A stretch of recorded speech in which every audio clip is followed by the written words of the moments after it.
not going to get this party started, and it feels that way. But prior to kick off the party, we have a special performance for you.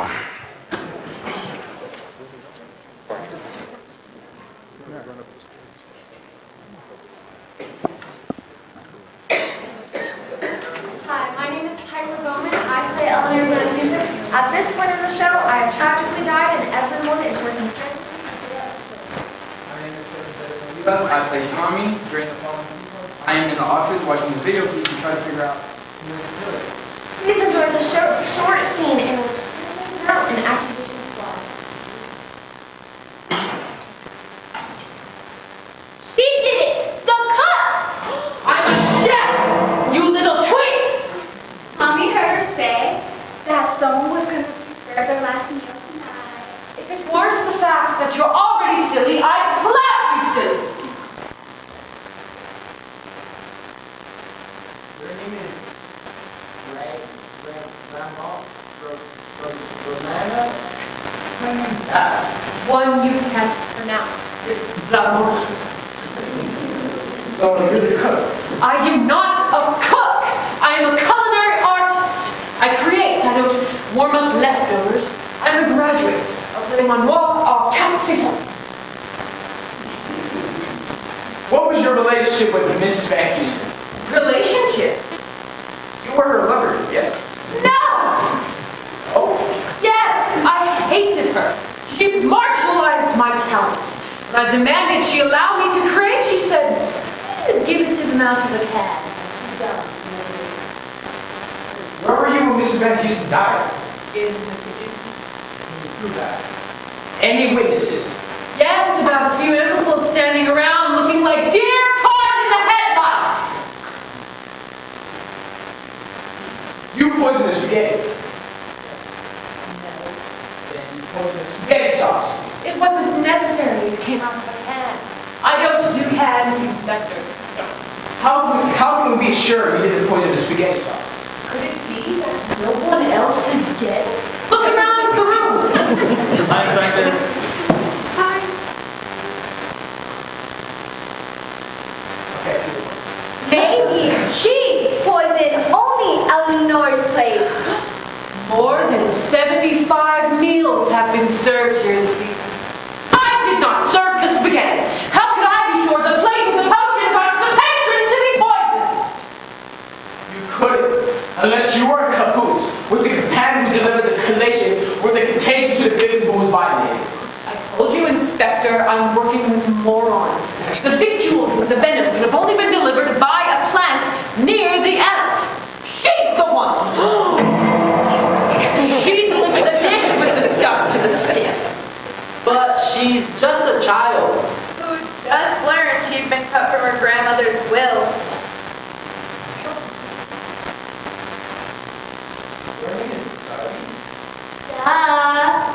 That's you, Miss Duh!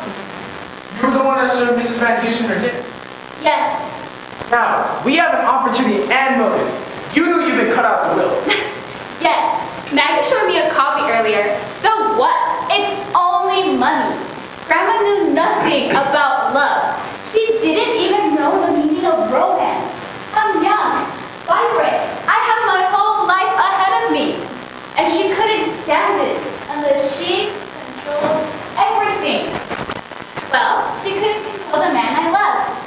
So as much as she deserved it, I didn't kill her.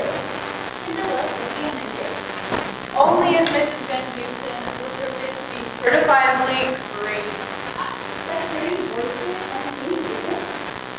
Or if she had attempted to kill herself.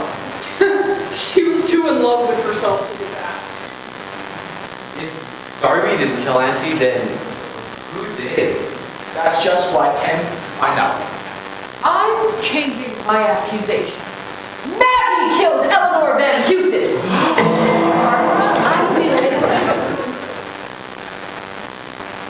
This is Van Houston's private secretary? That's a lie. Why? She was jealous. Jealous? Of what? Eleanor Van Houston was dating her crush, Nick Quarterman. You were seeing Eleanor? As if you didn't know. when he had a thing for Eleanor and wouldn't look twice at you. That's not true. You mean you would look twice at me? No. I mean, I didn't have a thing for Eleanor. You killed Eleanor in a fit of jealousy. All right, I admit it. I hated her. Her money, her extravagance, every man I ever fancied, she moved in and stole from me. But I didn't kill her. He did. He came to my room one night and pretended to seduce me. But all he really wanted was to see a copy of Eleanor's will. Once he satisfied himself, he left in tears. He left you in tears? No, he was in tears. He discovered he'd been cut from the will. Is that true? You're broke? Oh, Henry, we don't need millions. We could live on love. I'll take a job at the cannery. And you say an omen? All right. I see. And I think you did it. You hated Auntie Eleanor because she knew you weren't the New England girl you pretend to be. You never spent weekends in the Hamptons with the Hamptons. I was going to overlook your tawdry past, but not Auntie. She knew the truth. She knew you're nothing but a fraud.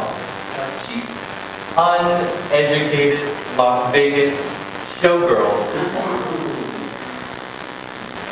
You're an idiot, Desmond. It's Dr. Rank. Dr. Rank was a showgirl? I've never been to Vegas. Atlantic City a few times, but never Vegas. No, it was Dr. Rank who killed Eleanor Van Heusen. Another lie. Liar. More lies. For no longer than I have been in this town masquerading as a town, even I've heard rumors, Doctor. Your sordid past, your indiscretions, your habit of wearing bow ties. At least I have style. Fight. But why would Dr. Rank want to kill Eleanor? Envy, because he didn't use it. As you can see, everyone had a motive to kill Eleanor. The real question is, who killed me, not why. To find out, please come to our murder mystery. Friday's actually sold out, but we still have tickets available Saturday night. The show starts at 7 and features some videos. Sunday afternoon, the show starts at 2. We'll have coffee, tea, all food is catered by tickets are now on sale at WPS.com. Thank you!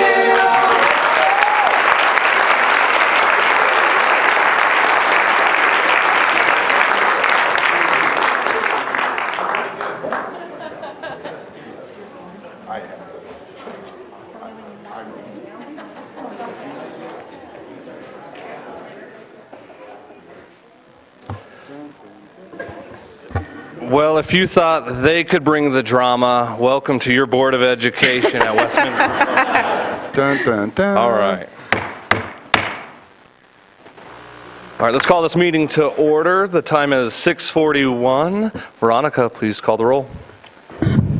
Mr. Chancho? Yes? Mr. Davidek? Here. Mr. Math? Here? Mr. McCoy?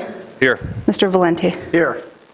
All right, moving on to the Pledge of Allegiance. Do we have Students from be Fairview by Dino. and Sunset. Fairview and students Sunset. from Fairview and Sunset? Here we go.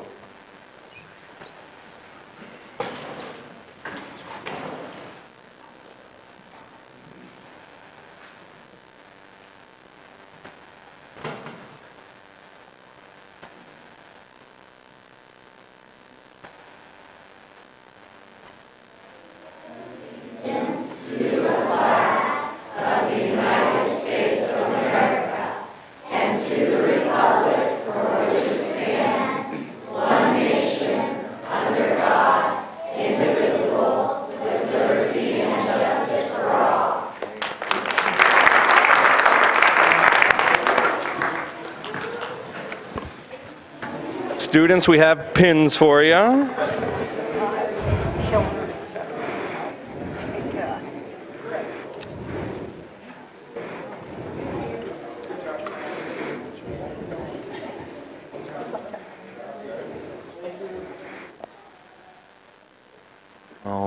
right. Moving on to item 2, agenda approval. Mr. President, I move the Board of Education approve the proposed agenda for the regular meeting dated November 12th, 2019. Second? We have a motion second. Any comments? With none, Veronica, please pull the board.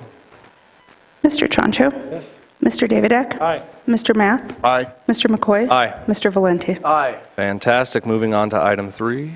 Mr. President, I move the Board of Education approve the regular board meeting minutes dated October 8, 2019. Second. We have a motion and a second. Any comments? With none, Veronica, please pull the board. Mr. Chancho? Yes. Mr. Davidek? Aye. Mr. Math? Aye. Mr. McCoy? Aye. Mr. Valenti? Aye. All right, moving on to recognitions. The McGuffey Award, Mr. Steve Saunders. With my camera.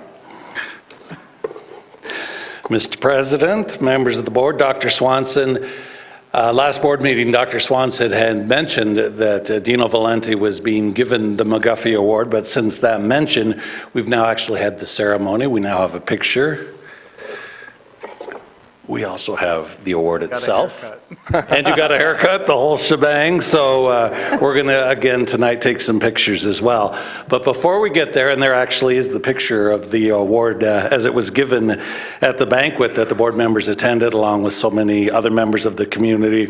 And when it was pointed out so well that you had served your community for many years, demonstrated significant community service, demonstrated a focus for all children in the district, including a focus on student achievement, and had worked tirelessly as an advocate for the district and its students, all criteria that you more than met.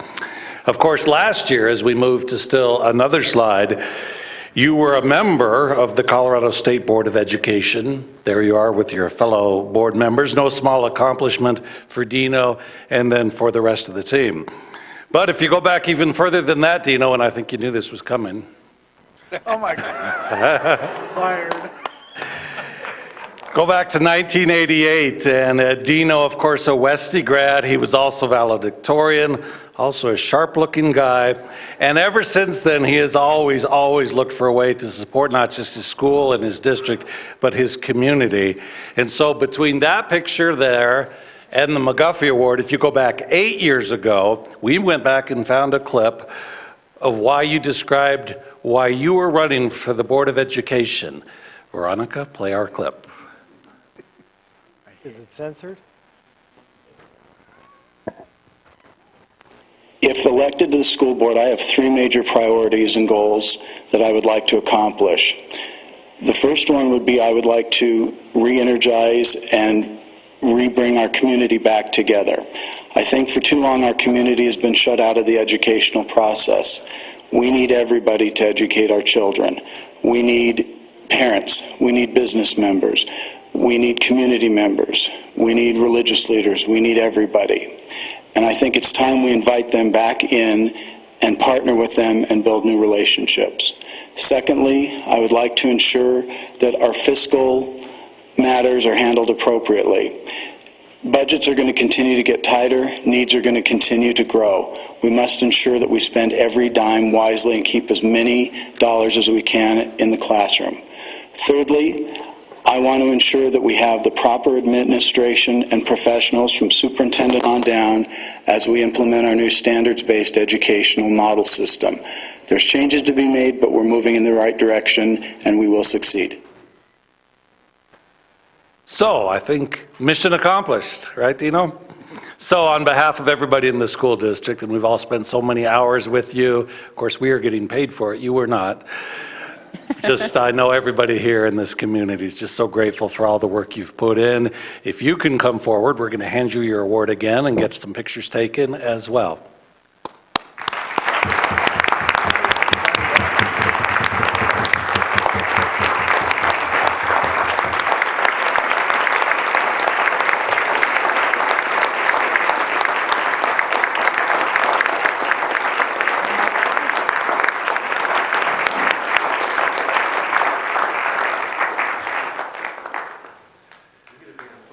Yeah. Now you get to be the center of the picture instead of on the side of it. That brevity that you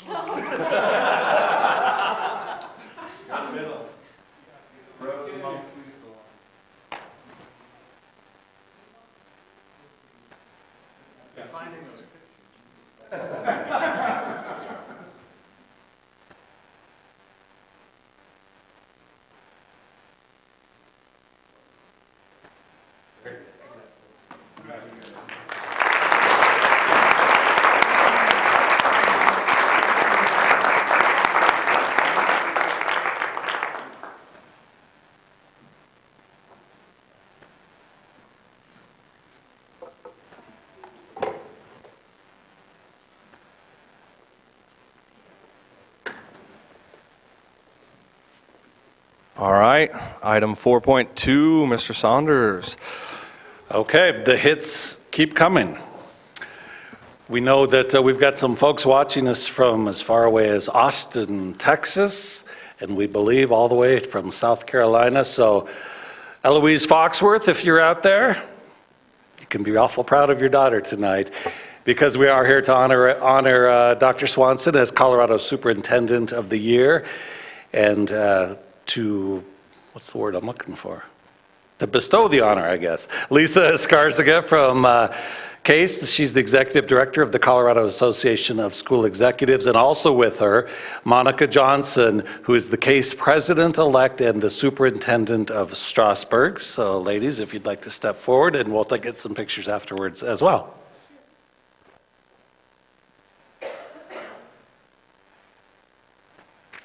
So here we go. You come up. Good evening. Nice to see you all. We're just going to jump right in, right? So we have a little presentation we want to do before we give the award. Effectively leading a school district demands a unique combination of skills and talent. It is critically important to the overall success and climate of a district to have a superintendent that can provide vision, dedication, and commitment to their community. We are here today to honor just such a superintendent, Dr. Pam Swanson. To understand how the Superintendent of the Year award happens, I'll give you just a brief outline of the process. Is this feedback? The CASA department, which is the Colorado Association of, is that feedback? Can you hear that? I think if you just get in this mic, Lisa. This one? No, This one? All right, there you go. All right, good, good. So the CASA department, which is the superintendent and senior administrators, within CASE, follows the National Association of School Superintendents process for selection. Each applicant is judged based on the following criteria: leadership for learning, creativity in successfully meeting the needs of students in their school system. Second, communication, strength in both personal and organizational communication. Professionalism, number 3, constant improvement of administrative knowledge and skills while providing professional opportunities and motivation to others on the education team. And number 4, community involvement, active participation in local community activities and an understanding of regional, national, and international issues. The nominees for Superintendent of the Year are asked to provide evidence in these areas. That evidence is scored against a rubric, and then interviews with each individual candidate are held. The interview committee is comprised of past winners of the Superintendent of the Year and other superintendents who balance out the committee regionally and by district size. I am going to turn it over to Monica Johnson now, who was a part of that interview committee. I just have a little vertical issue. Okay, there we go. I want to tell you that it was an amazing honor to be a part of that interview process. And as we were going through that, I realized that Dr. Swanson was among a very elite group of colleagues. However, quickly she rose to the top.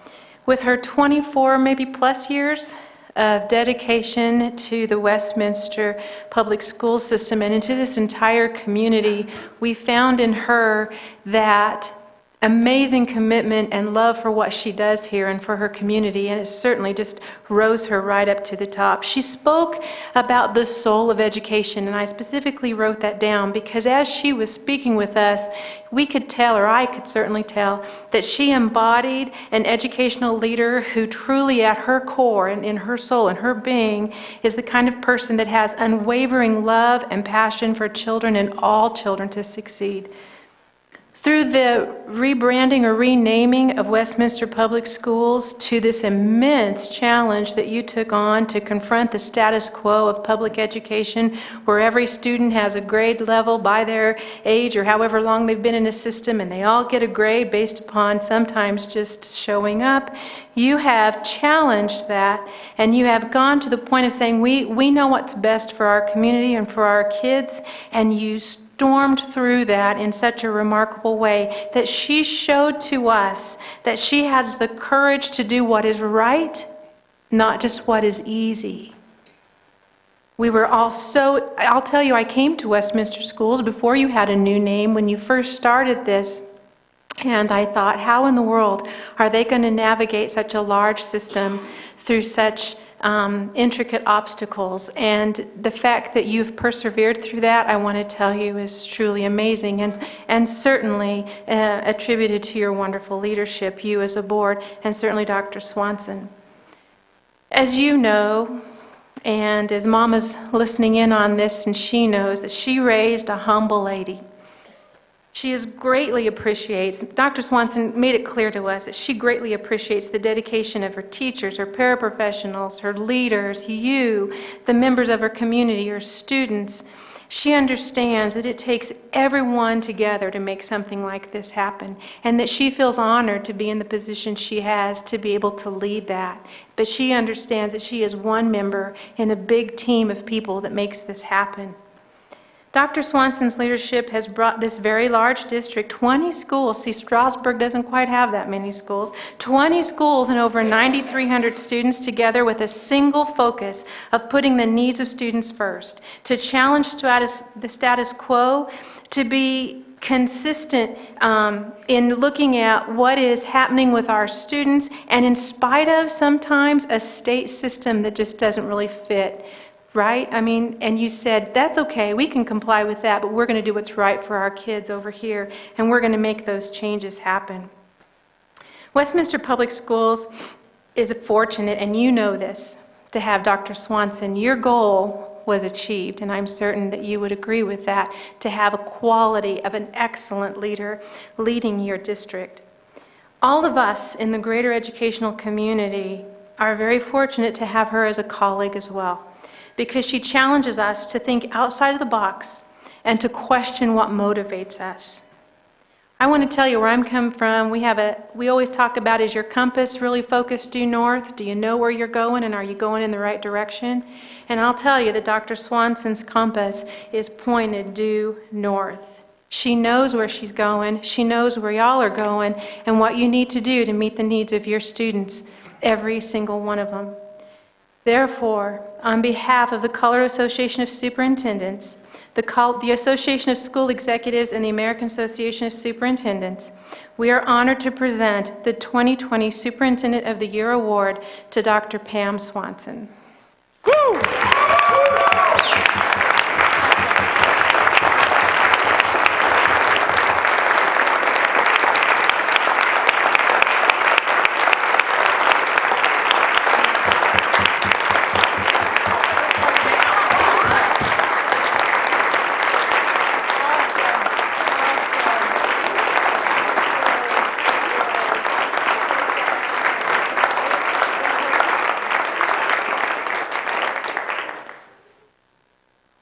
Well, we should all go home now, is the way I feel about it. Actually, I'm going to pull this out because I want to turn around and talk to the audience for just a second. The board will know what I mean. I humbly accept this. I'm excited for the shot in the arm for the district and for the recognition personally. And I'm going to say thank you with 5 exclamation points. And I also want to point out that not just from South Carolina and Austin are people tuning in, but people who support me every day, my family. And so wave, 4 of the grandchildren, 2 of the daughters, 2 of the son-in-laws, and my husband up there. And just to point them out, Berkeley, I see you, wave. Parker, wave. Avery, where are you? Sophie, where are you? Okay. Now everybody knows who you are. All right. And please be seated. Thank you so much. It's been a banner year for Westminster Public Schools, and I don't know, Ryan, what are we going to do tomorrow? you know? Just keep going, and thank you so much, Lisa and Monica, for being here and making the drive. I so appreciate it. Thank you. Yeah. You mute it. Veronica, you're going to have to mute it. Yeah. The guys, come on down, guys. We'll do a couple. Yeah, let's do us.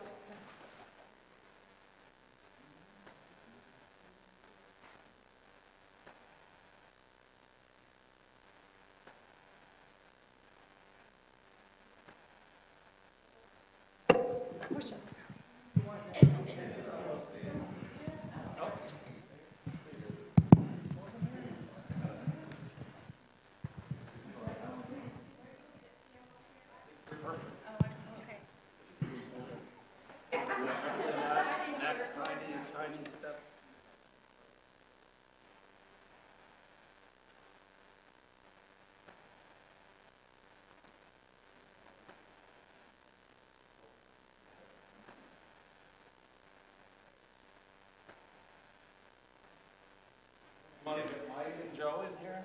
Big part of your life?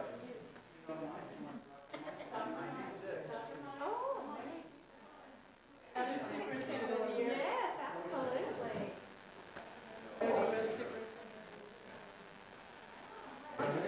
Is that right? No, it's his fault. A legacy of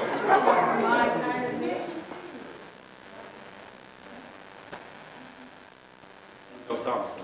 Joe Thompson, my other right hand.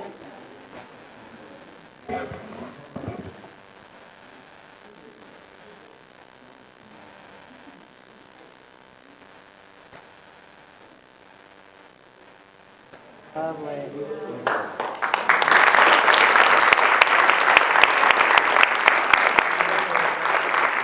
Nice to meet you. Congratulations.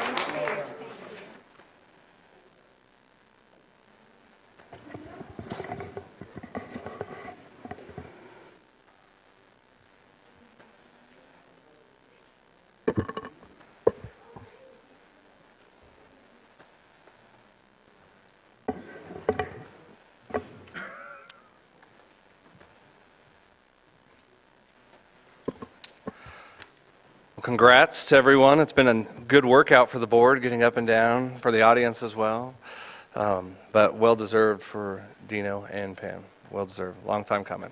Thank you. All right. Thank you. Thank you, Lisa. Dr. Swanson, you still have some work to do. Oh, I guess I Item do. 5 is yours, superintendent report. Oh, and all I'm going to say is, Tiffany, if you and Brian still have Cecilia and June up, put them to bed. All right. Mr. President, members of the board, I do have a couple of other items I want to share with you. I know we have a little bit of business tonight. Yesterday was one of my favorite days of the year here in Westminster Public Schools. I know some districts declare that as one of their student non-contact days, but Veterans Day is pretty important around here. And we were out at Flynn Elementary. This was the 19th ceremony there. Mrs. Qualls put together. And we celebrated in the morning from 9 to 11, and it was really a beautiful event. And I see Brian Cassina up there, Dr. Cassina, the principal there. So well done. Please pass that on to the staff. And it's always nice to see all the veterans come out, and I just know they appreciate it, the songs, the music, the kids, and just being recognized and appreciated.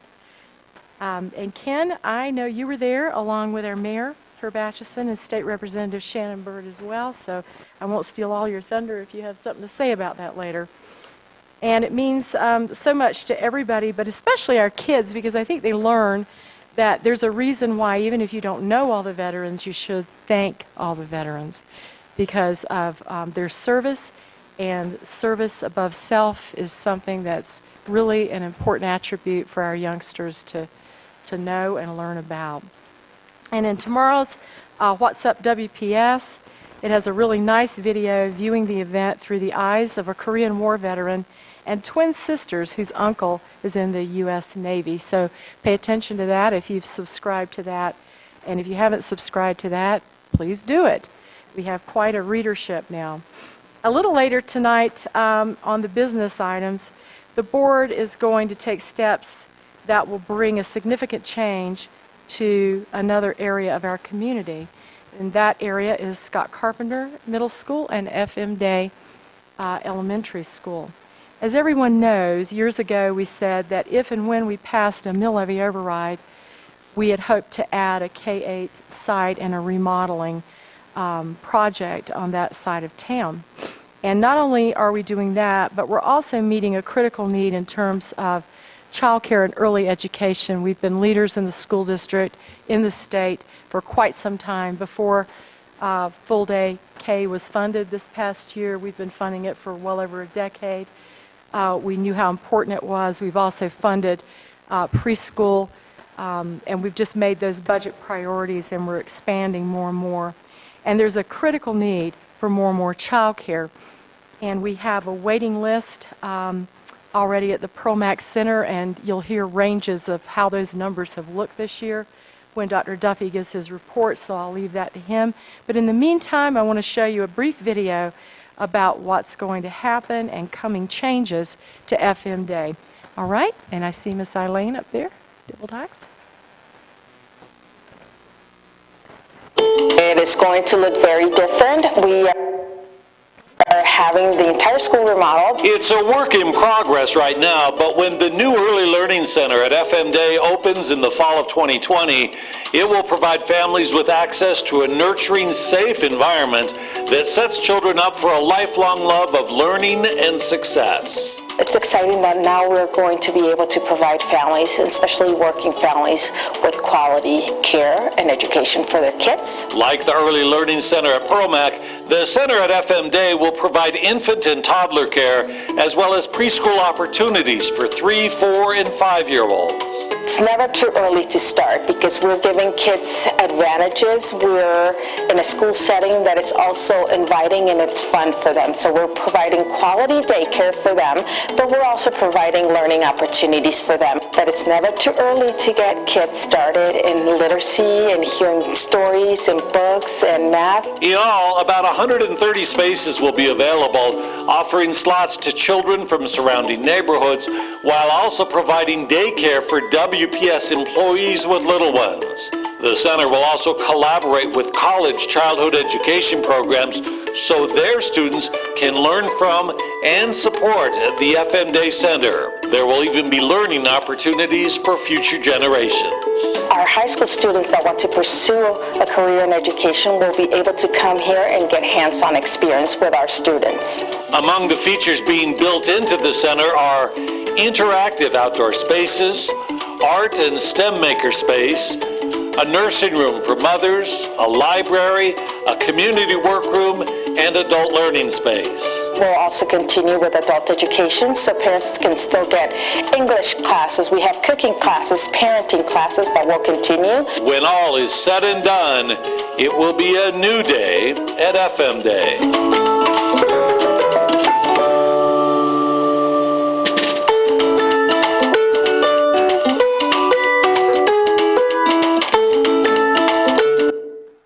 That'll give you a little preview for FM Day. I do know the communications team will be working on one for Scott Carpenter, which is the next part of this. As you know, we are no stranger to reinvention and evolving as a school district and meeting the demands of the community and the educational community at large. Scott Carpenter will also, in anticipation of the board's decision tonight, be receiving a new name and a new theme. It'll be, or that's not the theme, but it will be. So it will be a K-8 opening next fall, and the name we're putting before the board tonight is Colorado Sports Leadership Academy. The school is going to provide a well-rounded curriculum for all students, but also added support and classes for students who are eager to learn more about possible careers in a sports-related industry.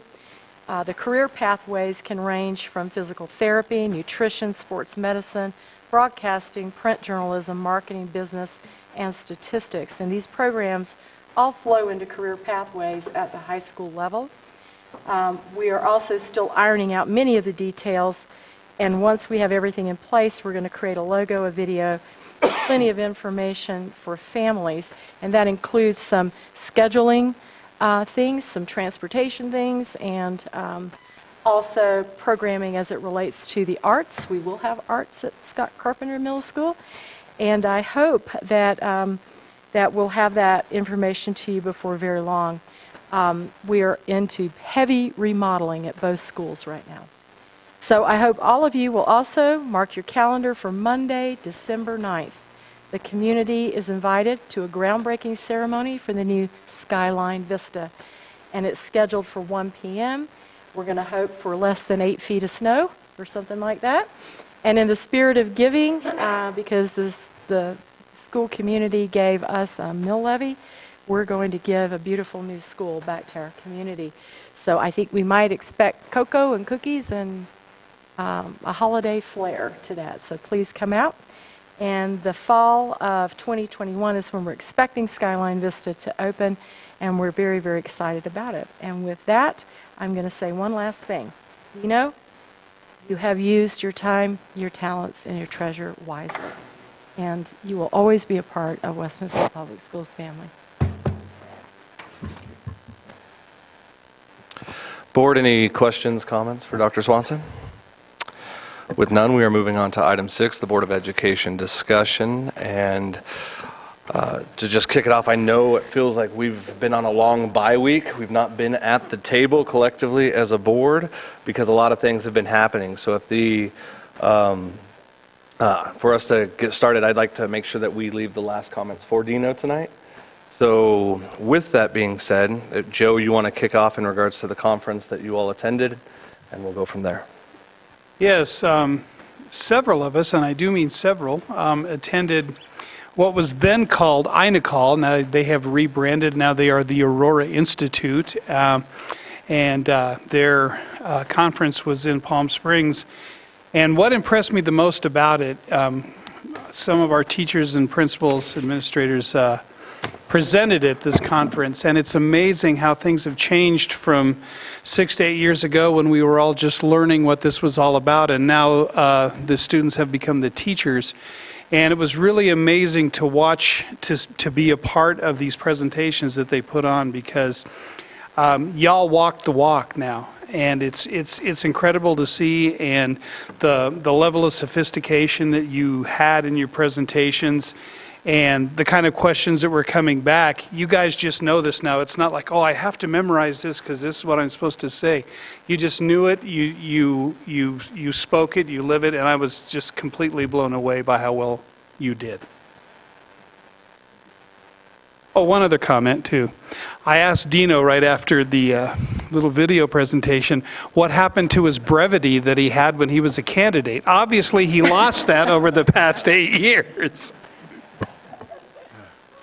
I will just quickly mention that I did attend the Veterans Day celebration event yesterday morning at, I'm trying to remember the correct name, Marzano Academy at Flynn, or yes.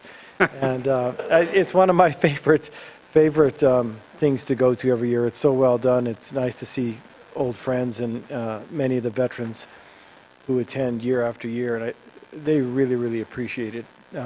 I thought the kids were just fantastic, and their songs, and they're so well behaved, and very happy to, the kids seemed very happy to be there. And as I watched them all march in, and they would wave and say hello and salute the military folks, it was pretty cool.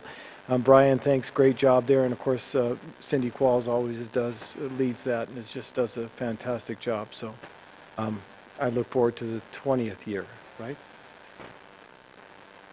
Max?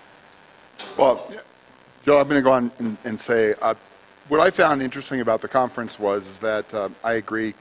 It was great to be there with principals, teachers, and with administrators that I look at them and realize that, they're the people who are out there promoting our school and talking about what we do.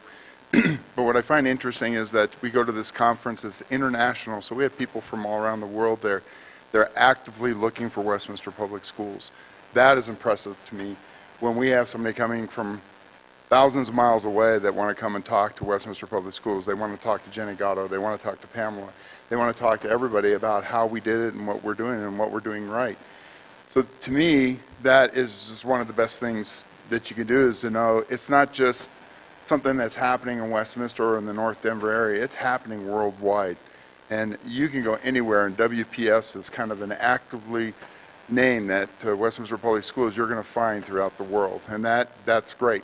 You couldn't ask for anything better. And one thing I want to add, Pamela, is I've known you for a long time, and you talk about what you do and how you have it instilled in you and that you live it and you work it. But what I also realize is that your whole family is that too. Randy, you know, he spent many years working in the district and stuff too. Your kids are now working in the district, and what I like most about what you're doing, Pamela, is that that you're growing your own here.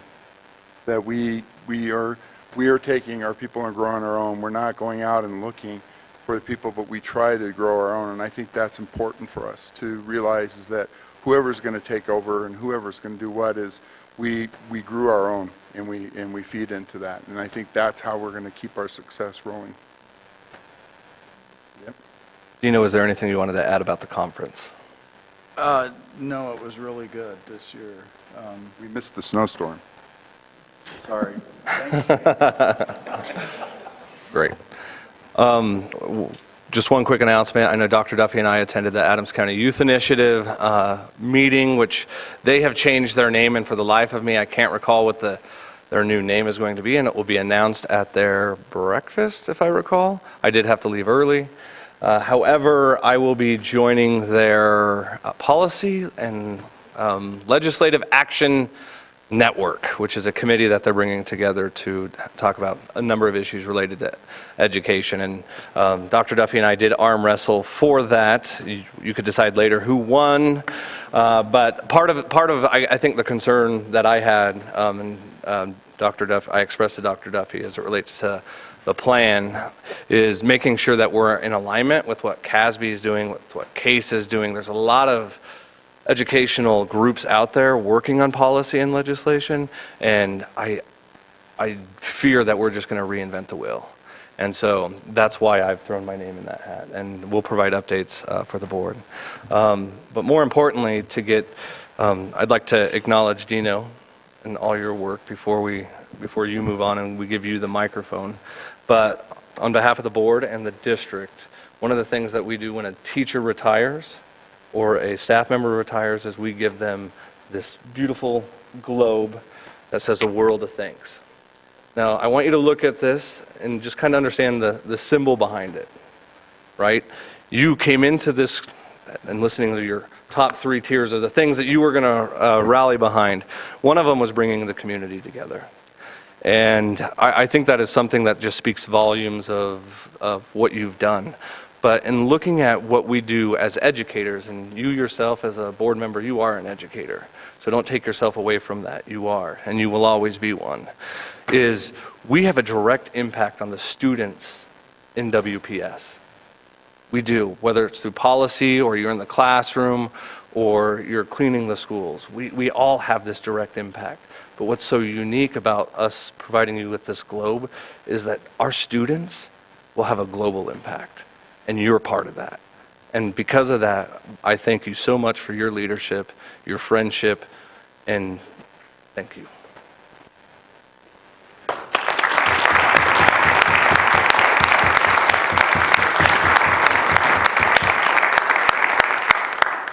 Put that on your desk, display it every day, all day. Thank you. And Dino. Okay, you want my comments now? All right. Can you hear me, Jeff? All right, great. Well, you all know how to make somebody feel really good. Thank you. Let's start with the McGuffey Award. It was a surprise, but what means so much about that is that it's a nomination from your peers. And I thank you, gentlemen, and Dr. Swanson for that. Steve Saunders, I know you had a lot of hard work in that. So I thank you very much. All these cards, posters, it's going to take me most of the winter to read through them all, but I'll read through them all. Thank you. They are. I've read a few, and the kids are great. But now I'm going to do this my own way. So, The brevity's gone, Joe. So you might want to sit back. Okay. I, Larry Dean Dino Valeni, being of addled mind and body, in my own idiom on this 12th day of November in the year of our Lord, 2019, upon completion of my 2 terms as Director of the Board of Education of Westminster Public Schools, do hereby make this my last will and testament, and do bequeath the following. To James Duffy, the angel of death and director of stuff, a membership to Bosley. After 8 years of me making all of your hair fall out, you will need it. Thank you for all that you do on behalf of the children, from playgrounds to safety to food. You might be the only person to answer, is it worth a heart attack, with yes. Claudette Trujillo. I leave a digital download copy of the original movie Hairspray. You are the original hair hopper. Much like Tracy Turnblad, you are a passionate advocate for what you believe is in the best interests of our students, and you seek to right injustice through song, dance, and art. Go make the Met a success. Jeff Miller, I leave a tinfoil hat. Thank you and Mark and Tyler and the rest of the tech team for keeping my technology working for 8 years. You've been patient with my gaffes and disdain for all things Windows. I am appreciative. I hope that Christine does not give you the same fits I gave you. To Brady Mills, I leave a warehouse full of apples. Computers, that is, which are totally incompatible with board docs, and a 212-character password, which requires every character in a Fibonacci sequence to be unique. Thank you for giving our district the best technological infrastructure in the state and one-to-one computers. We are born to run because of you. To Tim and Blue Jay, I leave this building. Thank you for keeping it clean. Thank you for being patient with us late at night. Thank you for mentoring students along the way. Jenny Gatto, I leave a doctorate degree in which you must defend entirely without data and charts or metrics or the use of the word whereas. I have not so subtly prodded you into getting your advanced education by continually calling on not quite Dr. Gatto, and I couldn't be more proud that you caved. You will make a great superintendent someday. Max Math, I leave a set of pom-poms and a megaphone. You are the biggest cheerleader this district has ever known. I've enjoyed sitting next to you as you have cheered, even through some rough times. You came along when we needed you, and our district is the better for it. Keep it up for 4 more years. Mr. Anderson, I leave you equity. You are the keeper of the conscience of the district, my friend. Thank you.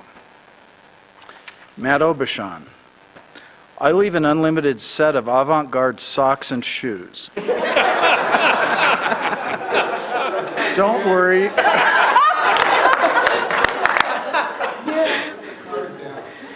Don't worry, your wife has the credit card and will keep shopping for you. Thank you for having the foresight and intelligence to build the model of early childhood program that is light years ahead of everyone else. The benefits will continue for generations. Kirk Leday, I leave the collector's edition of the TV series Shaft, some Style and Pimp threads, and unlimited access to the ESPN app to keep everyone up to date on all the scores, even for the games on the Ocho. Thank you for always having compassion with a large staff, even when they think you are the enemy. You continue to find the best and the brightest to inspire our students to be the best they can be. Don't forget when checking scores to make sure that the temperature on your roast isn't too high. He'll tell you about that app later.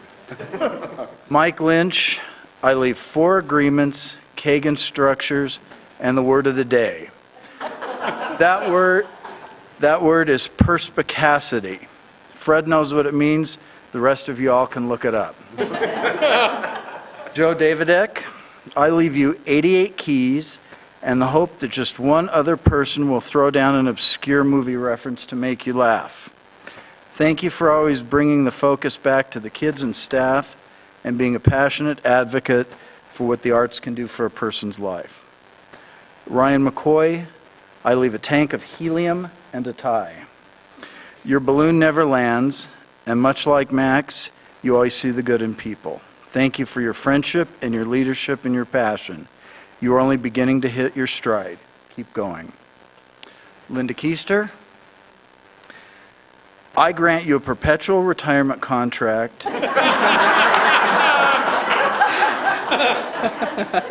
and the password to Grail's Facebook account. You listen more than you speak, but when you speak volumes. Thank you for sticking it out through a very dark time and providing a steady guidepost as to what is right. Sandy Steiner, I leave pennants and PowerPoints. Thank you for making presentations that do not read from the PowerPoint, but using them to supplement your powerful words. Like me, you come from a world outside of education. You've used that knowledge to build a thriving future center, recognizing that the most important day of school is the day after graduation.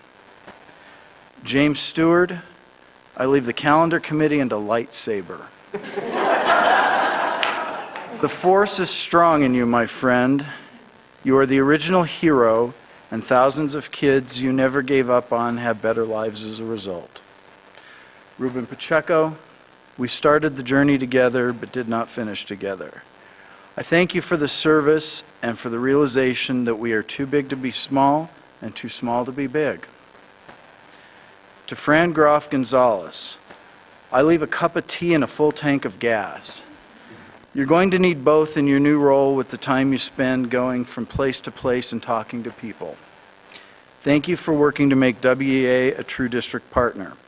Thank you also for sending me some amazing employees. Sandy Neese, I leave you a never-ending playlist of Christmas music while you are crunching those numbers with your trusty sidekick, Brisa. Watching you grow into the job and becoming the financial professional leader you were always meant to be has been a treat. Thank you and Brisa for keeping us financially strong and grounded. Our district is thriving as a result. Brisa Montgomery, I leave my phone number and a depreciation schedule for capital goods. Please call next time Mom comes to town and makes tamales. They are great. Thank you for being a voice of reason when our financial desires are bigger than our budget. To Gabe Trujillo, I leave a state championship at Westy. A couple of years ago, I said, sure, I'll apply for a seat on CHSA. Ken, you have to take it over. Talk about a fish out of water, yet you stood by my side and helped me become an advocate for our student athletes and activities participants, and for the first time, our voices were heard. Your futures program will surely yield a championship. To Michael, Hannah, Aaron, Catherine, and Megan, I leave you new uniforms and equipment and instruments. Thank you for taking our music and theater programs into the 21st century. You followed many other awesome leaders and built from their successes and have added your own touch. I love how you meet the kids in their world and make the content relevant to them. Never before have I seen such an active, excited bunch of band, choir, orchestra, technical theater, and theater kids so engaged. You gave them a home. Oliver Grenham, I leave green with shades of blue. 8 years ago, you gave us an article on cracking the code. You knew then what the state is yet to figure out. You are the E.F. Hutton of education. When you talk, people should listen. When you were a finalist for a superintendent's job many years ago, I told you that their gain would be our loss. It didn't work out as you thought, but our gain remains on a positive upward trend as a result. Thank you. Dr. Sandoval, I leave a royal flush at the final table in the World Series of Poker and my Teletubby Tam. You thought I forgot about that text in 2012, didn't you? You work tirelessly to ensure the mental health and well-being of every one of our students and staff. No one that I have worked with in my life has ever done so with the tenacity and success you have. Lori Rinkoff, I leave an assignment to every district committee and a peach pie. Thank you for always keeping me involved at Mesa and for providing insight into how complex issues impact schools, staff, and students. You are the mother hen of Mesa. We need dozens more of you. Mostly, thank you for your friendship through the good times and bad. To our cadre of principals, I leave you my thanks for your great leadership and inspiration to your staffs. You keep them accountable while keeping each other accountable. Your sage work ethic shows in the results your schools are producing. But I would be remiss not to single out Roger Vadine and leave him a special gift. I leave you a Borat swimsuit.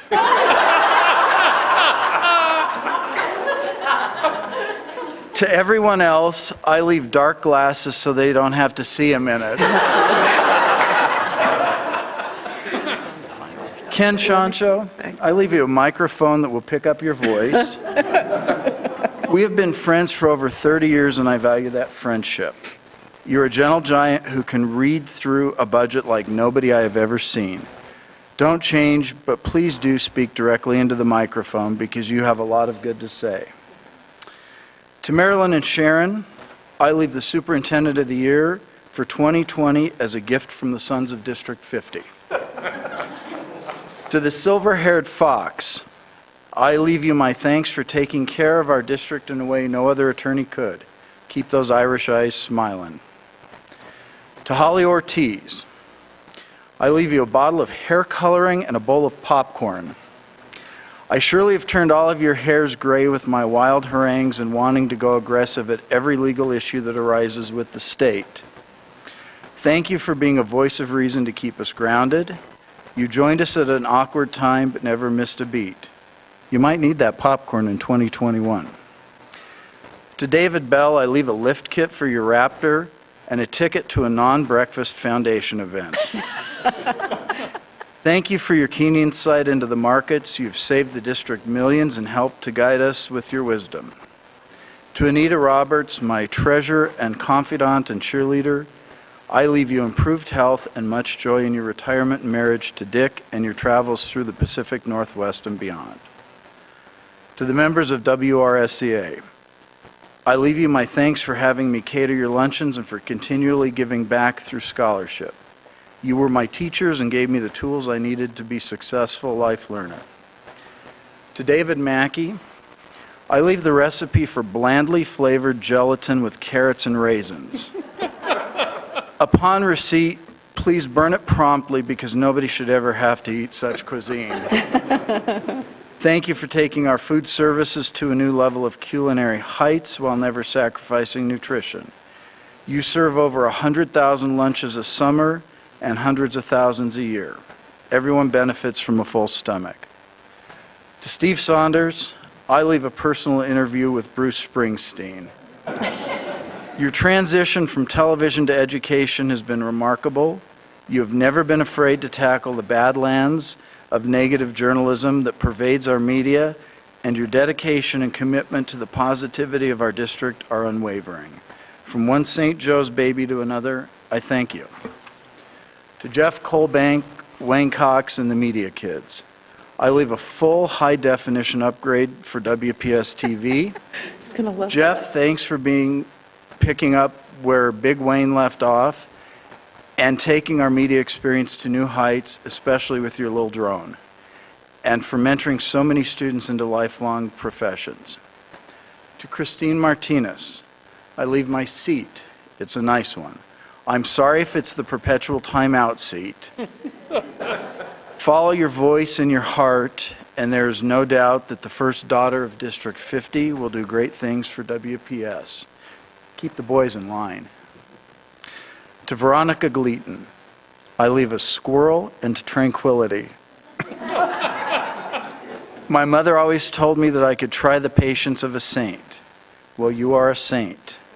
I am a hot mess and not always easiest with whom to work because I am not used to having help. You're a rock, and I have been abundantly blessed to work with you for 7 years. I don't know how you did it. I feel like you should get a Purple Heart for each year, but your heart is already bigger than the district.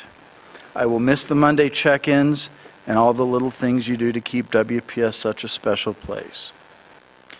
To the late Jackie Bell, I leave my gratitude. You were the one who convinced me to run in 2011. You asked me at a wedding reception if I was going to do it, and I said, Jackie, tell me why a single 41-year-old without children would run for a school board. And without hesitation, you said, because your heart is in the community. I pulled my petition 2 days later. To the staff of WPS, I leave you my thanks. Each and every one of you are the best at what you do, and our community and students are the better for you. Thank you for letting me be a part of your lives the last 8 years. To my father, Larry, who is here tonight, and my sister, Gina, who could not make it, thank you for putting up with me for the past 8 years and all the insanity that this has brought. You've afforded me the opportunity to do something bigger than me. Dad, you and Mom always instilled in us the value of giving back to community through time, talent, and treasure. I love the three of you. To Dr. Swanson, I leave my gratitude and $1.98. Why $1.98?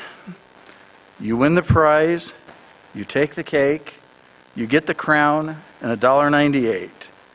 You ring the bell, you hit the spot. In other words, we like what you've got. We like your style, you have such grace. We love your smile, and just look at that face. Your dream came true, and may your shining star stay with you, whatever you do, wherever you are. I promise not to throw the confetti on you. Thank you for riding the ship without it capsizing. Your leadership has turned our district into the largest competency-based district in the nation, and our students are flourishing, our staff is happy, a new generation of educational leaders has been trained, new partnerships have been formed, and community relations mended and strengthened. Working with you for 8 years has been a privilege, and I am a better person as a result. Clearly, you learned something at the Winthrop Finishing School for Women. Miss Eloise is watching from South Carolina, beaming with pride, and I know that Mr. Cecil is looking down with a smile. To my two late mentors, my mother and Bob, I leave my thanks for teaching me what being a good public servant is about. No kid growing up in the specter of a public official mom could have asked for a better role model who taught that the money is not yours but the taxpayers, and to listen to and interact with your constituency and have some fun while doing it. Bob, we took care of your baby, and that baby is flourishing. To the taxpayers and voters of the district, I leave you my thanks for having the courage to believe in me and to give me your vote to join the board to be your representative for 8 years. I have enjoyed every minute of it, even the bad ones. I hope I lived up to the trust you placed in me.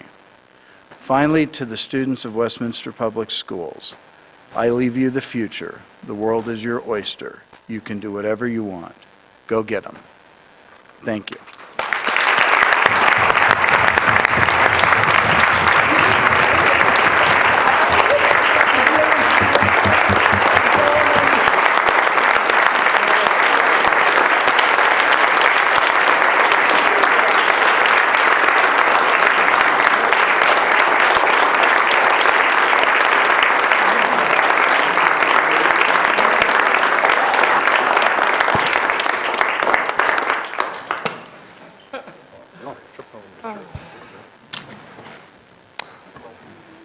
Thank you. We're going to move on to item 7, audience comments. Veronica, do we have any comments? No comments. No comments. Moving on to item 8, education reports. Item 8.01, Fairview Elementary Education Report. Dr. Oliver Grinham, bring it up. Thank you very much. That is indeed a very hard act to follow. Thank you, Dina, for setting the bar high. Mr. President, members of the board, and Dr. Swanson, tonight we will hear from the 4th pair of schools regarding achievement results, improvement efforts, and the goal commitments for the 2019-20 school year. In preparation for tonight's presentation, each school has provided an executive summary, the school data that speaks to the following: staff and student demographics, school performance framework data, student achievement, and stakeholder perception data. To start us off, we'll hear from Fairview Elementary School, which is led by Principal Lisa Sir. Principal Sir is in her second year as principal at Fairview, but as you know, she garnered several years of teaching and coaching experience prior to becoming a school leader. She actually began her second career in Westminster Public Schools in 2009 after working in a leadership position in the food service industry for many years. I believe many of you also know that she is also a Westminster High School graduate. Principal Sir, please come to the podium and tell us your school's academic story.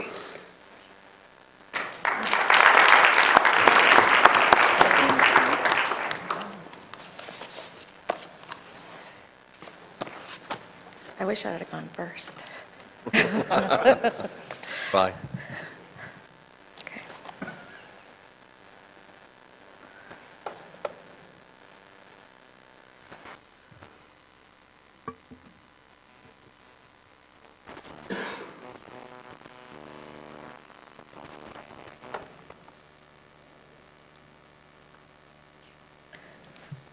Good evening, Mr. President, board members, and Dr. Swanson.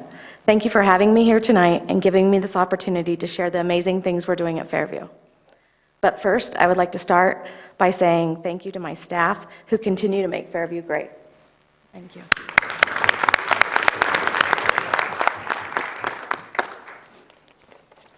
At Fairview Elementary, we are a community of compassionate learners and leaders. Be kinder than you need to, do more than you have to. Kindness and service is who we are. It is important at Fairview that we teach our students to give back to the community they live in. In addition, we encourage them to continue this practice as they get older. Through our student leaders, we have Fairview Give Back projects. These projects are school-wide.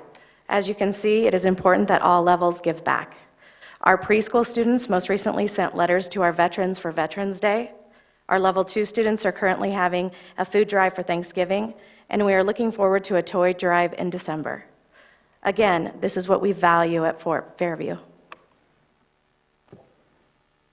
Now I'll transition into the Fairview's history of data. This is our state accreditation designation. In 2016, Fairview Elementary was a turnaround school. In 2017, we became priority improvement. In 2018, we became a performance school. And in 2019, we had a decline, and we're an improvement school this year. According to the school performance framework, we're an improvement school with a total percentage points of 50.7. Our academic achievement percentage points earned were 32.9%, which was well below and gave us a rating of does not meet. This is the area we need to grow in. Academic growth percentage points earned were 62.5%, which was well above and gave us a rating of meets. Now we are looking at Fairview's CMAS goals and results from last year. In the left column, you will see the goals we set in all content areas. The next column is our results. As you can see, the last column are our new goals, which reflect a better understanding of where we are and where we need to be. What you see here is our CMAS growth goals and results. In the left column, you will see the growth goal we set in English language arts and math. The next column is our results. We were slightly below our goal, but the last column is this year's goal. Going deeper into our subgroups for growth, you can see in English language arts, our English language learners, fourth grade students, and all students did not meet district growth or state growth. However, in math, our English language learners, our fourth graders, and all students went up. With this data, we analyzed performance as a team and created goals for this year around English language arts. We have 5 focus areas at Fairview this year. Our first is from our learning model, the learner-centered classrooms. The way that we're doing this is through observation feedback, ensuring consistency in classrooms, and conversations during our PLCs to ensure consistency throughout the building. We're also focused on proficiency scales, going deeper with understanding. Teachers are working together in PLCs to develop common understanding. They're working together for rubrics to increase focus and rigor. Our next area is professional learning communities we're focused on. They're working on instructional strategies, the development of common rubrics again, and sharing effective instructional strategies. Our fourth area of focus is our early literacy intervention, which is our structured literacy. Structured literacy is implemented in all PK2 classrooms. It's implemented in all interventionist groups. And we also have a part-time literacy coach, which provides professional development weekly. And our last area is our WPS instructional model. And we are working school-wide with implementation of goals around the elements of this model.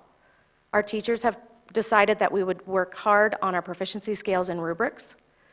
Teachers have also set their professionals' goals based on this model.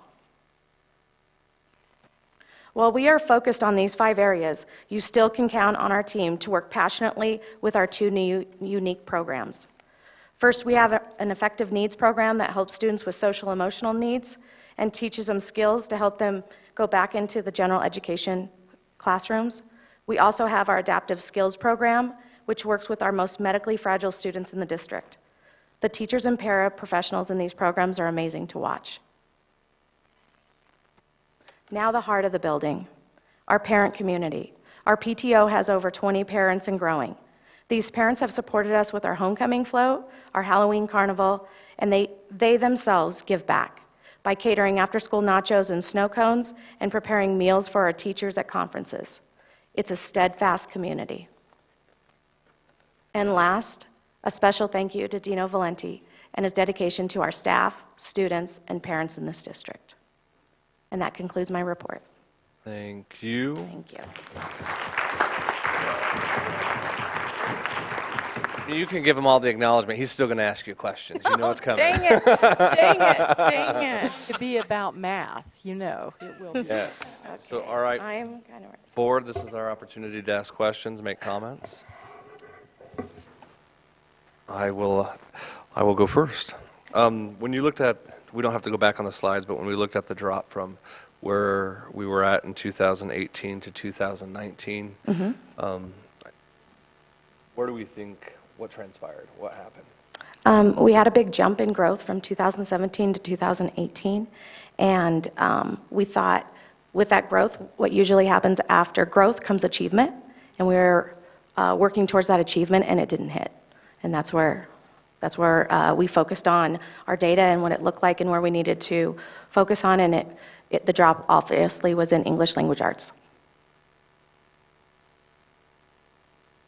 What are, I guess for this year then, for this year, what are some of the, I guess, support services that we're putting in to ensure we see that growth again? We have weekly progress monitoring.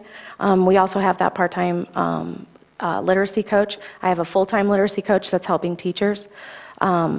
Just data monitoring, definitely progress monitoring weekly. Great. I do really appreciate, it was the first slide where you showed the students and their service that they're providing to the community and to others, and I think that is something that is extremely important. And I know Dr. Swanson and I were just talking just briefly, and Ms. Holly Ortiz as well, about that there needs to be more kindness in the world. So to see examples like that, I think just reinforces what you're all doing and why we do what we do. So thank you. Absolutely. Thank you. Yeah, I think we talked at the district showcase briefly. I think that's where it was, where we talked about your staff in the last couple of years. I think where you've had 12 new staff over the 2-year period, and you feel like you've settled in, and now you're kicking the dirt up a little bit, and I think that's always nice to see. And we also talked about the population that you deal with that moves in and out and back sometimes, and that's a difficulty. I too, like Ryan, enjoyed seeing the community spirit and those things that you're asking your staff and kids to do, and that kind of stuff, and then the parent community and how involved they are, but that kind of stuff is far more important in the big picture of real life and what the test scores say. So stay on the straight and narrow, keep up the good work. Thank you.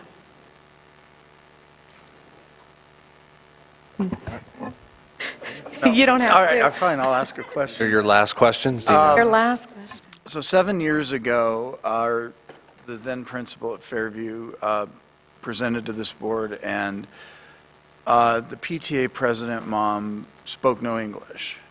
She's now one of our most sought-after district employee translators, Claudia. Oh. But at that point in time, the community, which was has always been very strong around Fairview, had a definite language and socioeconomic separation from other parts of the community. Is that still true today? I would say absolutely yes. And I just moved schools from Metz Elementary to Fairview, and there is it's a definite difference between those two schools, and we're only a few blocks away. A lot of our front office staff speak Spanish. We have a huge community. I received a third CLD teacher this year, so I have 3. I have the highest in the district. Yes, I would say yes, it's still the same. Easy. All right. Oh, Wow. easy. Okay. Well, thank you for your time. Thank you.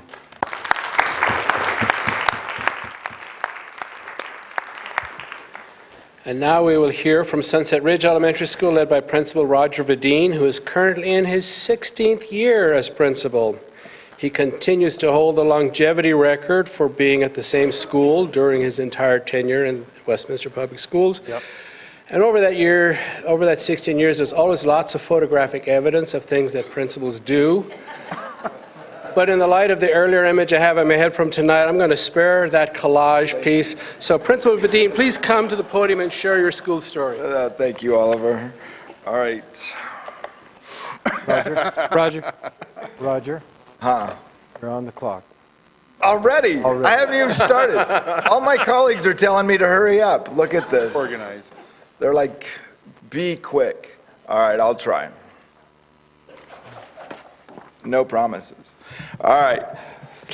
Mr. President, members of the board, Dr. Swanson, thank you for giving me the opportunity to share with you our story at Sunset Ridge. Before I share the results of our work last year, I want to share some pictures and highlights of our school year so far. Veronica, yeah, there you go. Perfect. That'll get these pictures popping up. Team building has been a focus for us. The Sunset Ridge staff engaged in a variety of team building activities this fall, including a scavenger hunt throughout Westminster.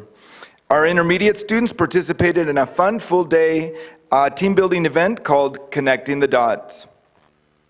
We had a wonderful field day in September, and many of our students are learning to play golf and tennis. Tennis lessons is one of our after-school activities, along with karate classes, math tutoring, and several academic clubs. Sunset Ridge has had a number of all-school events, including a visit from the National Guard on their Black Hawk helicopter, and we took 7 school buses to the Museum of Nature and Science, where our students participated in a variety of discovery activities. And a few weeks ago, we celebrated the fall season with our annual carnival. Carnival is a traditional event for the Sunset Ridge community.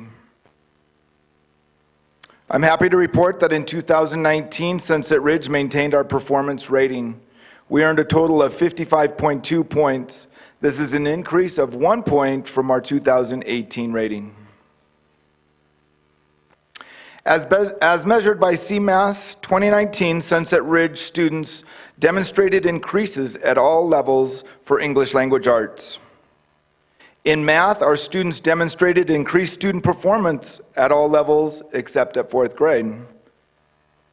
And we also posted our highest growth percentile for ELA across all grades, the 52nd percentile. This represents a 5 percentage point increase from 2018. We are very proud of all of our students. Here you can see how some of our student groups performed on 2019 CMAS. Growth in ELA from each one of our disaggregated groups exceeded the state average. And we have set performance goals for our school year. For math, our performance goal is 729 scaled score points. For English language arts, our goal is 734. And for science, our goal is 555 scaled score points. I am very proud of the history of performance of Sunset Ridge, and I give all credit to our success, to our teachers, staff, students, and community. And I do have a few teachers and a few parents here in the audience behind me. Thank you all.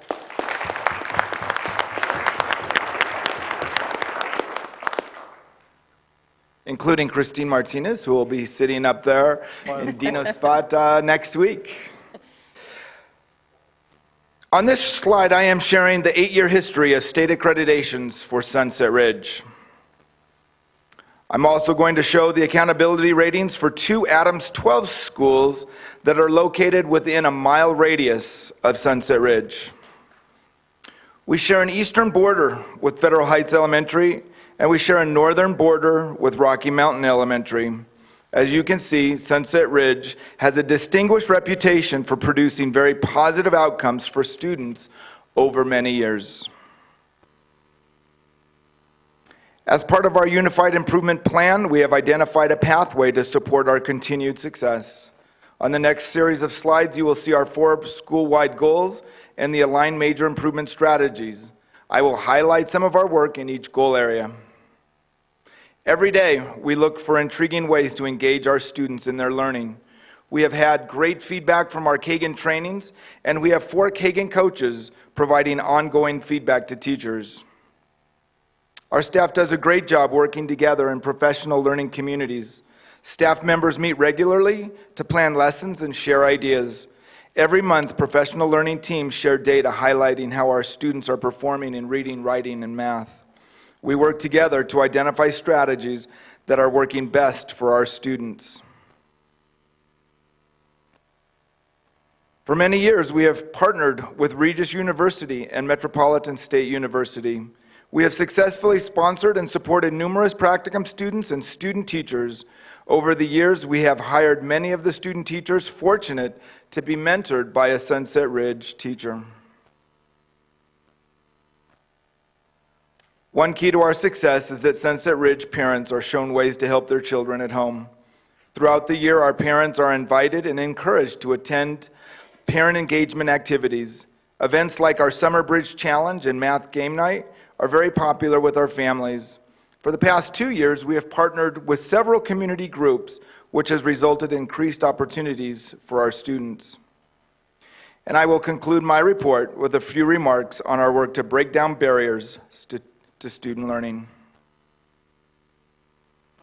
Our teachers explicitly teach students how to be kind to each other and the importance of showing kindness to everyone.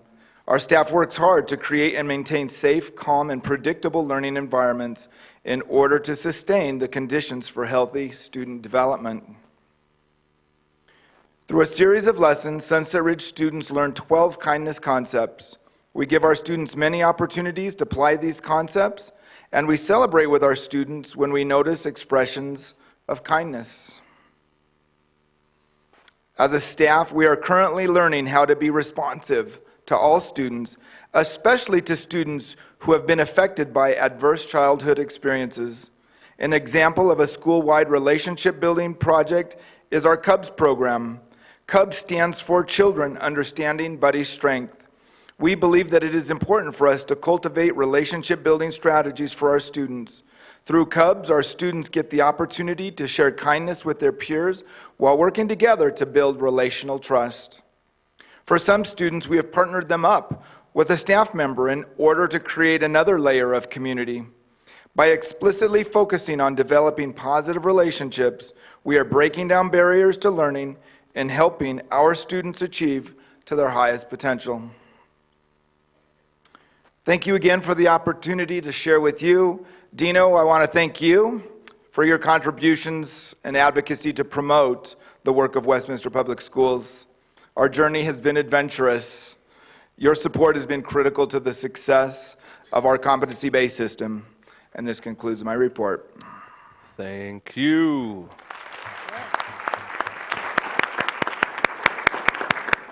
Board questions, comments?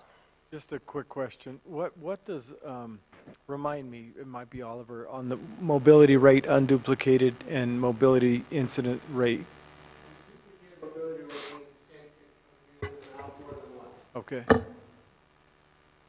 had a quick question about the little bit of a dip in the math growth. What do you attribute that to, and what are you doing to help? Yeah, that was definitely, a surprise for us, because math growth had been pretty much a solid bellwether of success for us for a lot of years, including in the 70s and 80%.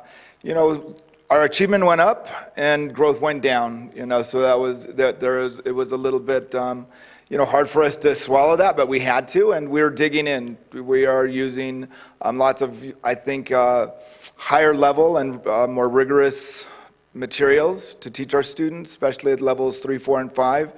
In levels 4 and 5, we are partnered with Art Drotar. Jeff Raposa, who's also one of our math coaches, is in our building weekly, working with our 4 or 5 team, because that growth number is unacceptable. And to see that drop with the way it did was not something that I was, going to want to see again. Thanks. 2 questions for you. One, it's in regards to looking at the general population. Last year you had 347 students, this year at 316. Why the dip? And then my second question, you may or may not know the answer to this, but what's the capacity of Sunset? Knowing that you're outperforming those schools around there, my question is, what are we doing to bring those students into our... So our capacity is somewhere in the 500s. At one time, Sunset Ridge did have about 500 students. We do have 2 mobile buildings that do not have classrooms in it, so those could be classrooms. So there is possibilities to increase enrollment. We did see a dip. We called lots of families. We found a lot of our families had moved out of the area. Right. The common theme, and I'll just give you some of the places, and you can figure out the common theme. Lot to the east, Brighton, right, to Loch Buoy, to Aurora, to Texas. And all of those places, the common denominator there is cost of living and cost of housing. And that's where I think, we saw a lot of our families being unable to afford, the homes and the prices in the Westminster area.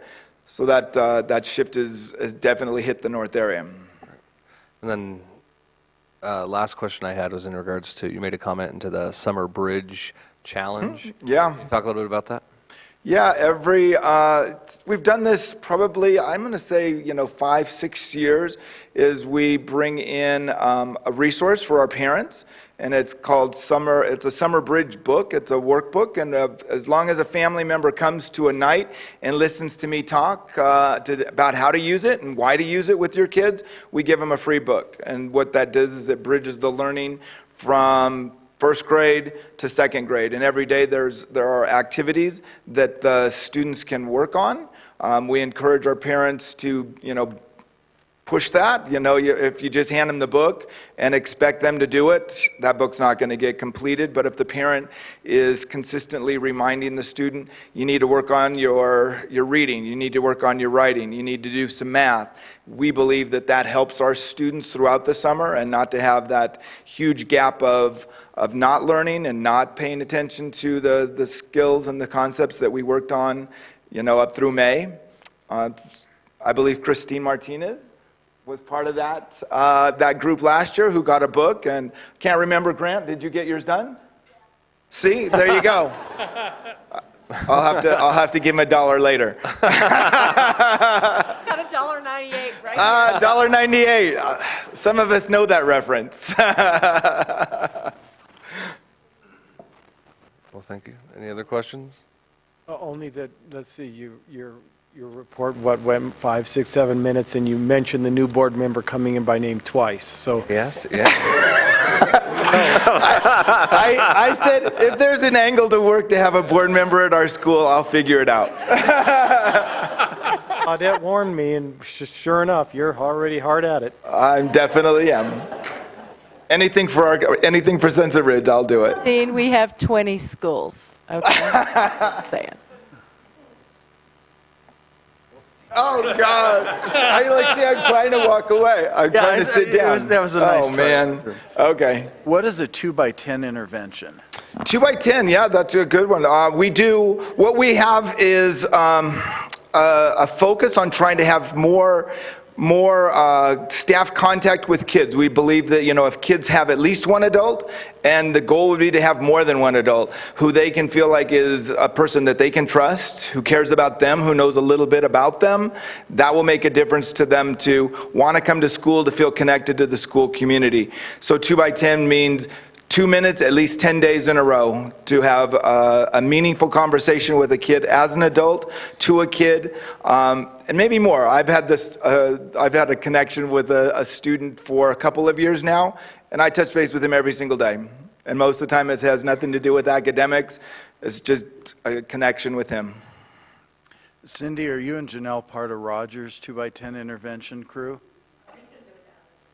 Wait, what'd she say? Yeah, for sure. Absolutely. I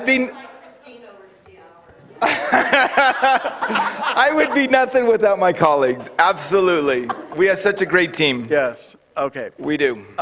What happened in 2017? I see green, yellow, Oh, green. yes. I think that was the first year that we got the invite to come before the board, so I got to stand up here. Roger was mad at me because that was the one year. Yeah, the one year that we had went down, we were told we were going to come and present to the Board of Education. We had a lull in, I think, in presenting these reports. And, at that time I came and I said, we had CMAS figured out, or we had CSAP and TCAP figured out, right? It was a different test. We had a math curriculum called Everyday Math that was pretty well aligned to how that test was teaching. And we didn't make the shift quick enough in terms of higher expectations, higher level of rigor, depth of knowledge, and when that test came, it caught us a bit off guard. We didn't repeat it. Okay. As you saw, we turned it around. How? By doing kind of what I said in terms of thinking about the depth of knowledge, the level of rigor, the level of our expectation needed to rise. Plus, we also used, some new resources that we had found that I had looked for over the summer to say, we need to really get into something different. We're going to do something different, and that's what we did. Okay. Thank you. We pick on you because we like you. I know. All right, can I go? I'm good. Hold on. No. Go. Thank you. That's the only authority I have.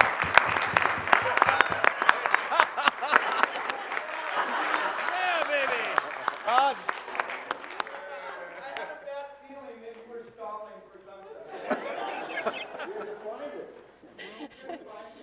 All right, moving on to business items. Item 9.1, personnel matters with Mr. Kirk Leday.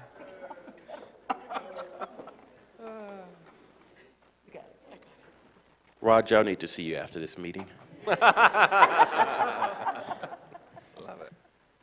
Mr. President, members of the board, and Dr. Swanson, I've prepared for you a personnel report containing items 1.0, 2.0, 3.0, 4.0, and 5.0 for your consideration and approval. Board.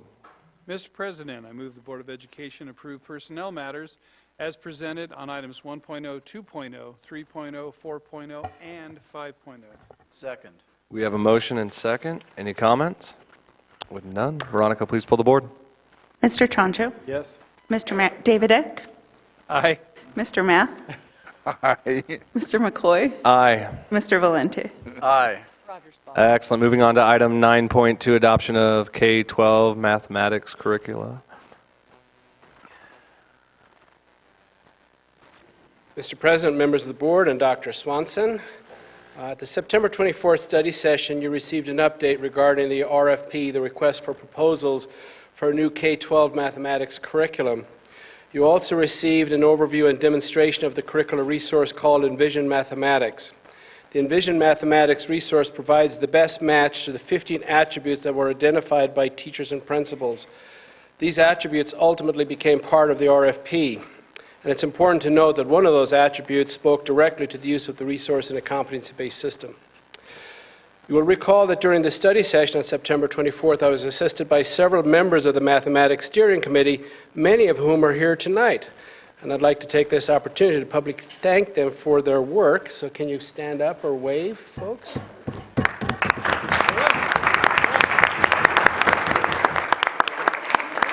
Without their work, we would not have this important determination for a recommendation in front of you tonight.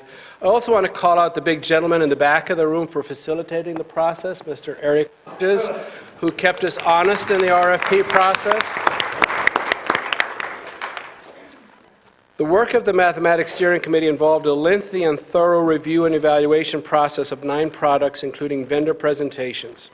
They also conducted vendor reference checks with other school districts currently using the Envision Mathematics and visited a school using the resource with students.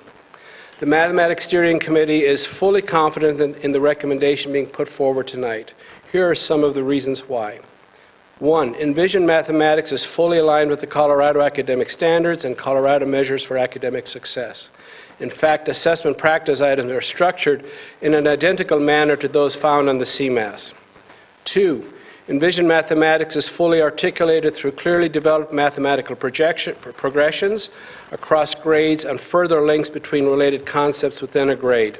This gives the resource a high level of coherence and consistency.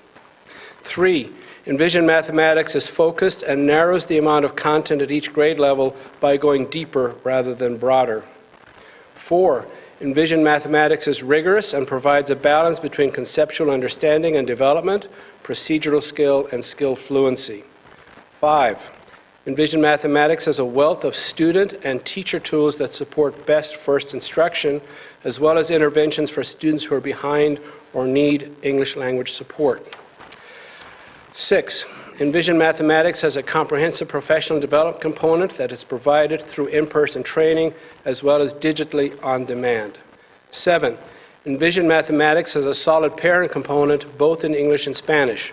There is a homeschool connection letter for every math topic that informs parent about the content their child is learning. This letter also includes simple practice activities that can be done at home to reinforce the math concept. Parents also have access to the lessons, videos, and math games that can be used to help their child. There are many more reasons why this resource made the top of the list.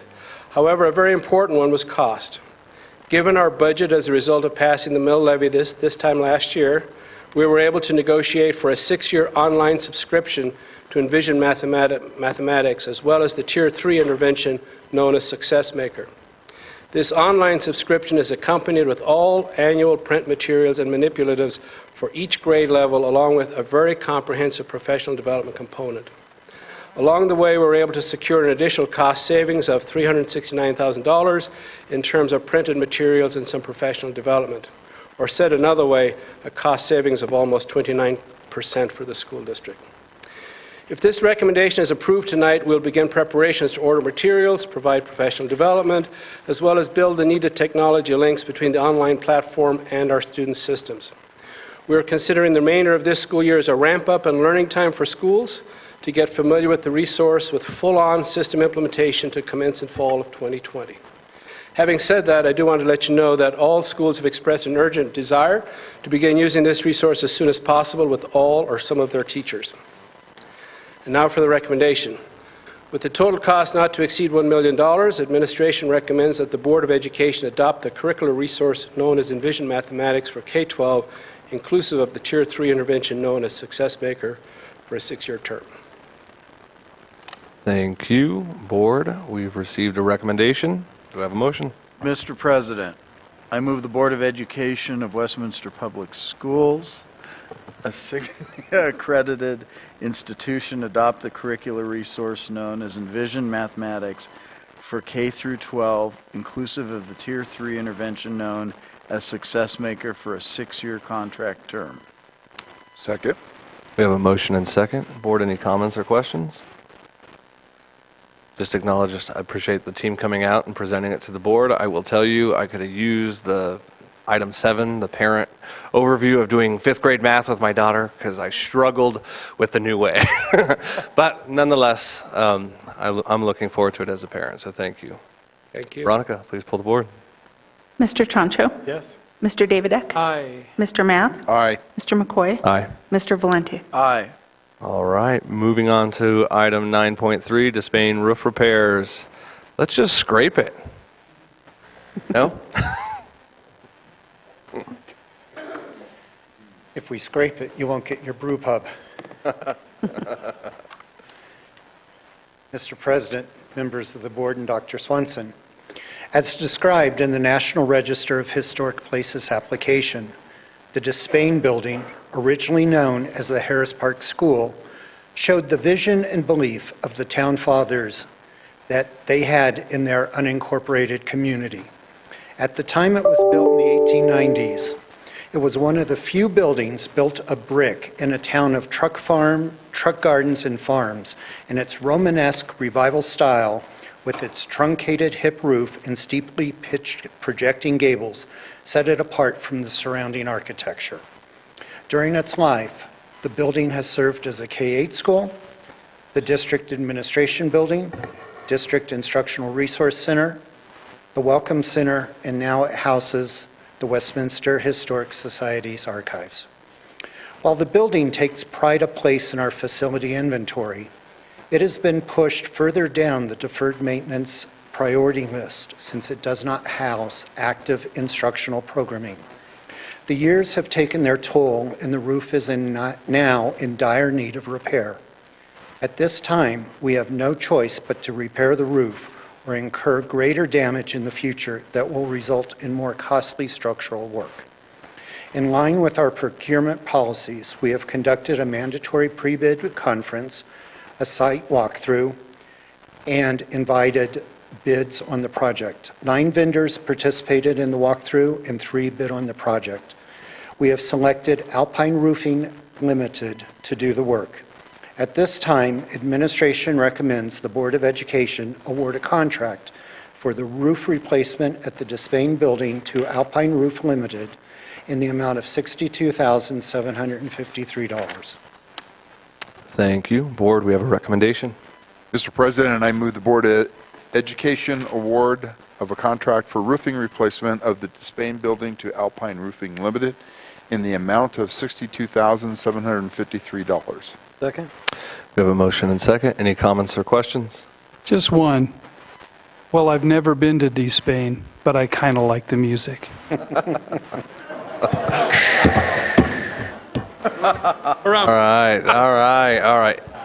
All right. Veronica, please pull the board. Mr. Chancho? I don't know. I don't know. Mr. Davidek? Aye. Mr. Math? Aye. Mr. McCoy? Aye. Mr. Valenti? Aye. There we go. Thank you. We're still with you on item 9.4, renaming of schools, resolution 2019-11-12A- Dr. James Duffy. Okay. According to a 2018 report from the Center for American Progress, a public policy research organization, South Adams County can be described as a child care desert.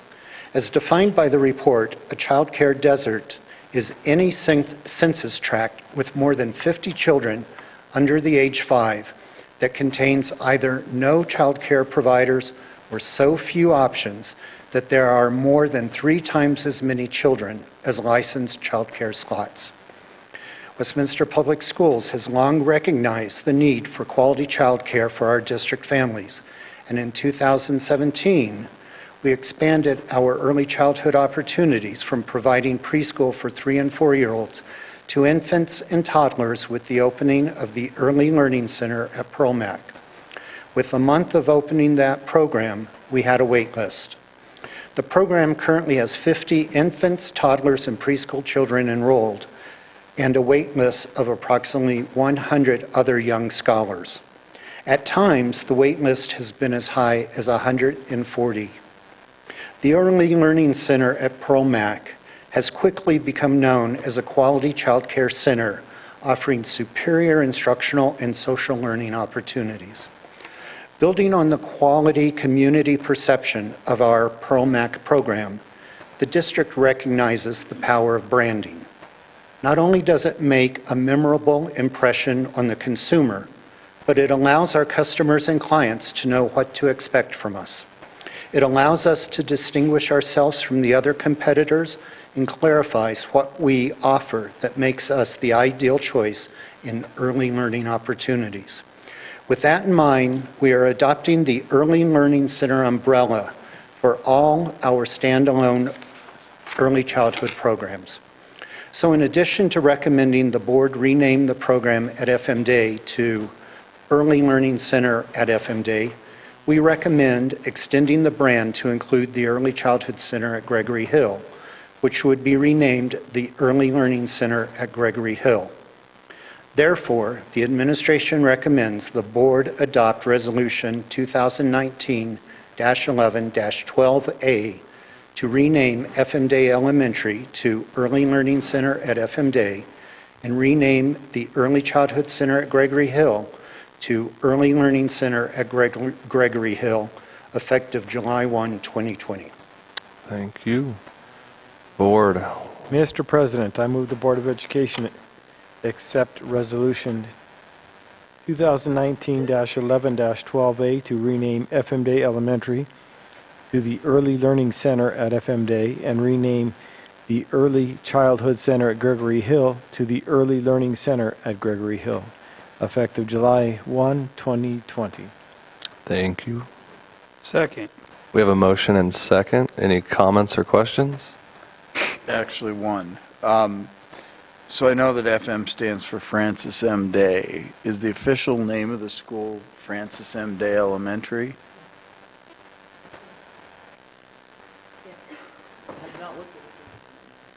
I believe it is. Francis M. Day. Isn't that the way it says it on the building? Yeah. Yes. Francis M. Day. Okay. So, It should be amended to say so the with same. this Yeah. resolution, Good catch. eliminating ANSYS? I'm just going F. I think it would make sense to go to Francis M. Day, right? Yeah. Good catch, Dino. You're not going to miss me, are you, James? So with that, Holly, can we make the recommendation, amend the, You can move to approve the resolution with the amendment of F to Francis. Don't lose the answers. we need the answers. Someone's a pain in the, Well, what are we doing? So, Holly, just point of reference, so do we need to make another motion? Do we I need, just- just amend, can amend? Can amend your, no, I can't talk either. Can amend the motion to add Francis instead of the F. So moved. There you go. Does that work? Yeah. All right. We have a second. All in favor? Veronica, please pull the board. Mr. Chancho? Yes. Mr. Davidek? Okay. Mr. Math? Aye. Mr. McCoy? Aye. Mr. Valenti? Aye. All righty, thank you. You're still here. We got 9.05, renaming school resolution 2019-11-12B. Colorado is known as an open enrollment state where students are able to cross district boundaries in search of educational programs that best fit their needs, interests, and goals. Trailside Academy, a pre-K-8 expeditionary learning school, recently opened just across district boundaries within a mile of Scott Carpenter. Planning and design have started on a remodel of Valley View PK8, just a few blocks from Scott Carpenter in a neighboring school district. Competition for students in the southeast quadrant of our district will undoubtedly become more intense. With the successful passing of the 2018 mill levy, the board made the decision to reconfigure Scott Carpenter Middle School into a K-8 facility in keeping with recent shifts to PK-8 programming at Colorado STEM Academy, Westminster Academy for International Studies, Johnny Flynn, our Marzano Academy, Metropolitan Arts Academy, and Hodgkins Leadership Academy. As we reconfigured the grade structure at the school, we worked with the school to determine what would set them apart from the surrounding instructional opportunities currently offered to the community. Administration believes, given the proximity to the Denver Metro core, an area where sports and sports-related industries are concentrated, with Coors Field and Power Field at Mile High, Pepsi Center, all the major television affiliates, the shared campus the school has with Highland Hills, which includes a swimming pool, and the growing career opportunities in sports-related industries, we believe the school is an ideal location for a sports leadership-themed program. As an educational institution, our responsibility is to prepare students for the day after graduation with the knowledge and skills they will need to be successful in their chosen life path. Providing engaging learning opportunities gives students a reason to come to school. One does not have to be an athlete to have an interest in sports, and career opportunities in the sports industry are not limited to those with athletic prowess. There are a wide range of positions in the field for non-athletes. These jobs support the sports industry by providing mental and physical health services, sales and marketing, sports media content. So, as currently designed, the programs under development will provide a strong foundational skills for students who will then be able to transition into career pathway opportunities in health and wellness, business, and the media and marketing programs here at Westminster High School. Therefore, to more accurately represent the school, at this time the administration recommends the Board of Education adopt Resolution 2019-11-12B and rename Scott Carpenter Middle School to Colorado Sports Leadership Academy, effective July 1, 2020. Thank you, Board. Mr. President, I move the Board of Education accept Resolution 2019-11-12B and rename Scott Carpenter Middle School to Colorado Sports Leadership Academy, effective July 1st, 2020. We have a motion. Very enthusiastic one at that. Second. And a second. Any comments or questions? Dino, how's the resolution look? There's some really nice whereases in there. But I would be disappointing Jenny. All right. Veronica, please pull the board. Mr. Chancho? Yes. Mr. Davidek? Aye. Mr. Math? Aye. Mr. McCoy? Aye. Mr. Valenti? Aye. Fantastic. All right. The next regular meeting of the Board of Directors of Westminster Public Schools, a Cognia accredited organization, will be Tuesday, November 19th, 2019 at 6:30 p.m. The regular meeting will be held in the lecture hall of Westminster High School. Notices of meetings are posted on board docs 24 hours before each business meeting. Veronica, the time is now 8:25 and we are adjourned. Good meeting.